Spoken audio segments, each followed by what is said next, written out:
You are back on campus, new school year, and in that first week back, your principal pulls you into a meeting and says, hey, we need you to lead MTSS this year. You know that is not your role. You know it. So you advocate. You pull the responsibilities list. You explain what school counselors are trained to do. You show the data. You reference the standards. And your principal nods. They say, I totally understand. And then they ask you to do it anyway. That is a pattern I have watched happen more times than I can count.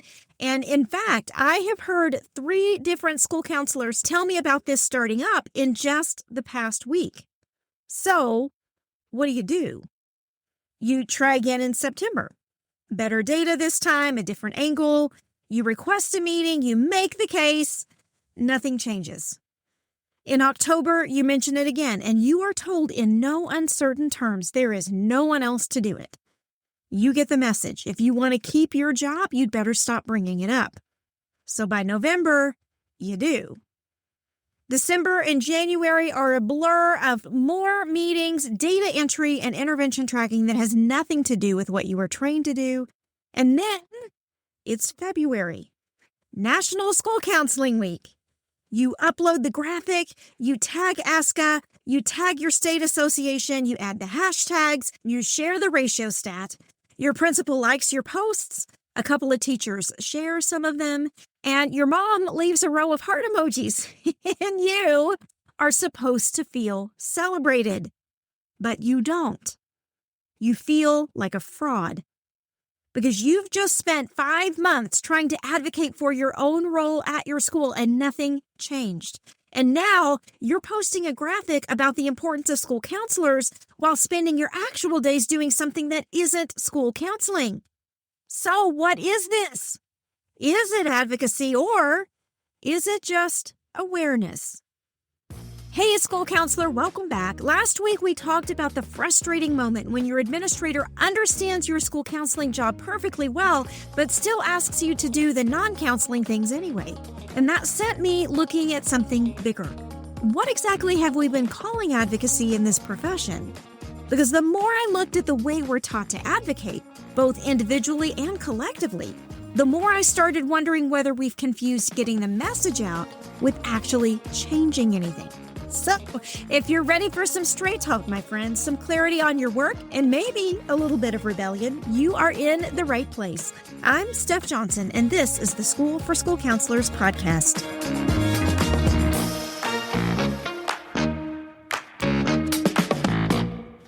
You probably aren't supposed to do this in podcasting, but I want to be straight with you right from the start.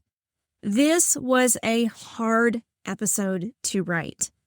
And in fact, it's being released a day late because I wanted another 24 hours just to sit with it, to go back through what I've said, and to make sure that I was being fair.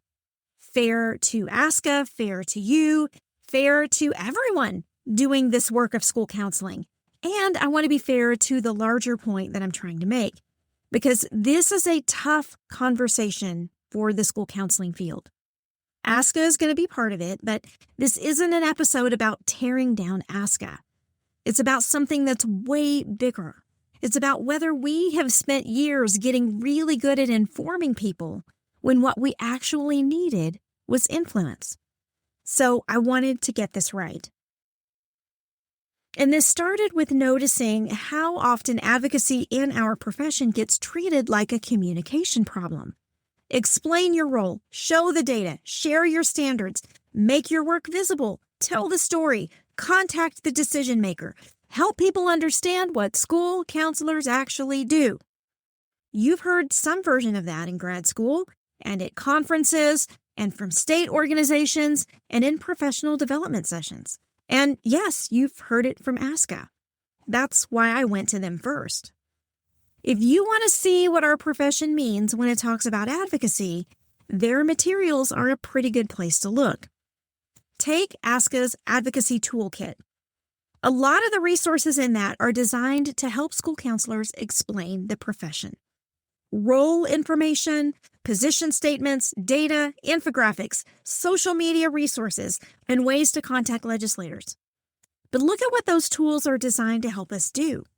They're helping us communicate the role, explain why it matters, show the data, state the position, contact the decision maker. Basically, they're for getting the message out. That's information, useful information, and it's important information, but it's information. And that's what made me start looking at advocacy differently. Because if this is the model we're being taught, what happens when our national organization uses that at scale? Before I go any further, I want to be clear. ASCA does advocate for the profession. They publish legislative priorities, they participate in coalition work, they endorse legislation, and they have staff whose responsibilities include government relations. They've brought school counselors into conversations with legislators and in congressional briefings. Those things matter. But the question I'm asking is broader. When a national organization has information, members, research, and a platform, how does all of that become influence? So, I went through ASCA's public advocacy materials. I found coalition letters, endorsements, legislative priorities, ASCA joining other organizations around federal issues. And again, those are advocacy activities. But here's where this starts to matter more directly for you. When you're advocating for your role on campus, you don't get to be the 200th signature on somebody else's letter, right? You don't get to add your name to an existing national campaign and then go back to your office and go back to your day.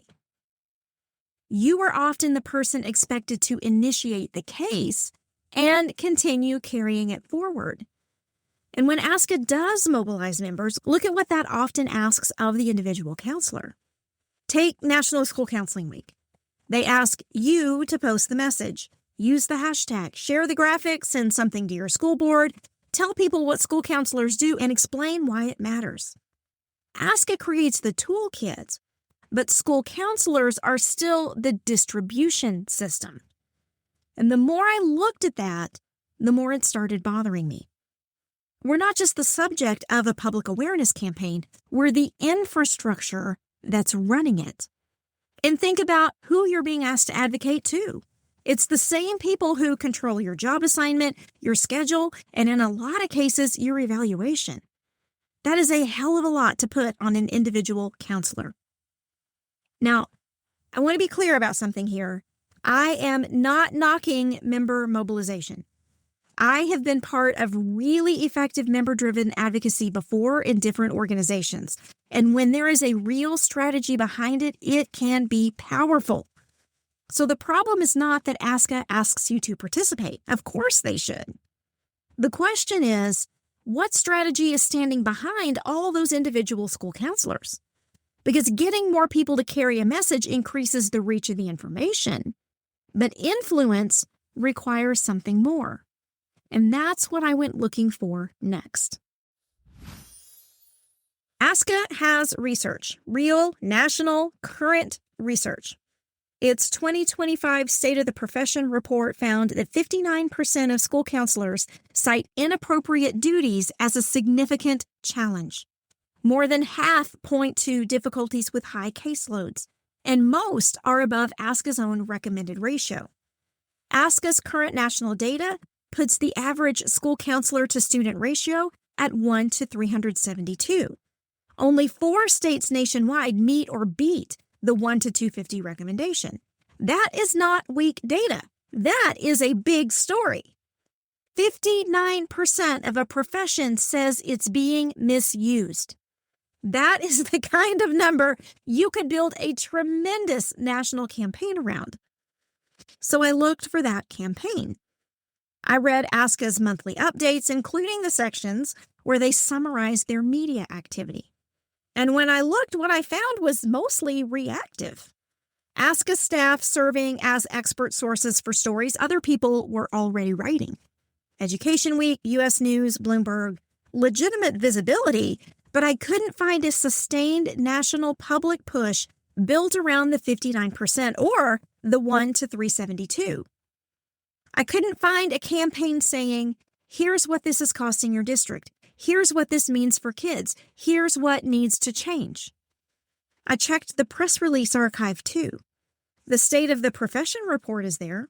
The ratio data is there, alongside ramp announcements, certifications, board elections, School Counselor of the Year recognition. All legitimate things, but the question I couldn't get past was, what did they make happen with what they learned? Because publishing the number is information. Putting it in an infographic is information. Handing it to school counselors so they can take it to their own principal's office is information. But what does it look like when a national organization takes responsibility for making that information hard for decision makers to ignore? And I think there are two things to consider here. The first is impact. We are a profession trained to demonstrate that our work is working. Pre- and post measures, data-driven decision-making, evidence-based practice. Don't just tell me you ran the group, show me what changed. That is the standard that is held up for the profession. So I think it's fair to ask how ASCA evaluates its own advocacy. I'm not asking them to prove that one coalition letter caused one particular policy outcome. Advocacy isn't quite that easy, and I know that. What I'm asking is, what are you trying to change? How do you know whether you're gaining ground? And what are you telling members about what happened? I couldn't find a public answer to those questions in what ASCA publishes about its advocacy. And if we're expected to show the impact of our work, I think it's fair to ask the organization representing us to show the impact of theirs. The second issue is what we do with the data. ASCA teaches school counselors that collecting data isn't enough. We have to communicate it, tell the story, take it to the people who can act on it, and make the case. That's the whole premise of advocacy. So what happens when the national organization has the data? Because they have it, and they've had it for quite a while. But really, this isn't just about ASCA. It's about understanding how deeply this model runs through our entire profession. We inform, we explain, we raise awareness, we get the message out. And then we're surprised when understanding doesn't automatically turn into movement. Information is not influence. You can have impeccable information and almost no influence. You can be completely correct about your role and still have almost no influence. You can have the data, the standards, the position statement, the research, the recommendation, and still walk out of the meeting with exactly the same testing coordinator assignment you walked in with. Being right is not the same thing as being heard. And being heard is not the same thing as being influential. We have made school counselor advocacy a professional responsibility. We've told school counselors that when people don't understand their role, they need to educate them. Use data, explain your program, make yourself visible. And when the system doesn't change after all that, it's really easy to jump to conclusions. I must not be advocating effectively enough. Maybe I need better data. Maybe I need to be more assertive. Maybe I need to show them that responsibilities list again. But what if the failure was never in what you presented? If your principal's problem is staffing, your ASCA position statement doesn't solve that. If the superintendent's problem is money, your ratio graphic doesn't solve that. If the district has already decided how testing is going to be coordinated, explaining your appropriate role to your principal doesn't give your principal authority that they don't have. That's an influence problem, not an information problem.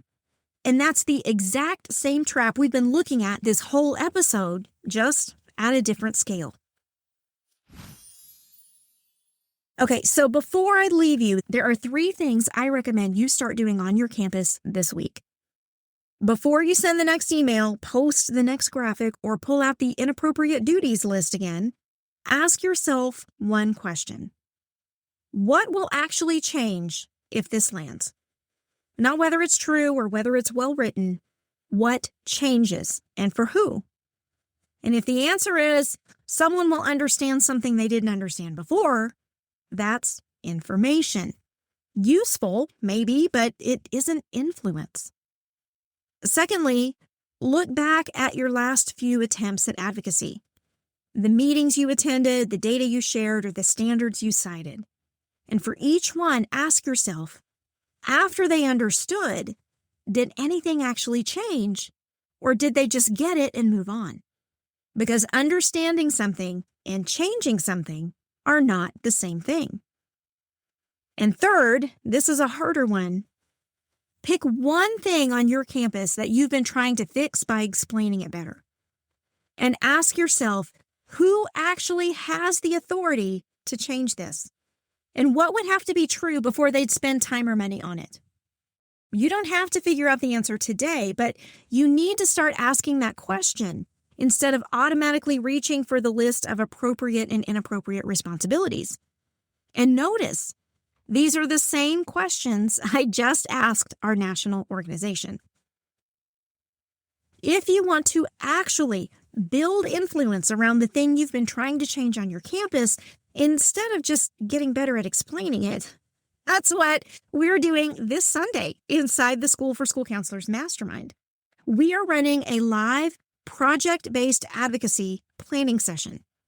You're going to bring an important need for your campus, so we're going to show you how to turn that into an advocacy initiative that isn't just another way of explaining your job better, but a way of showing your impact when something actually needs to change.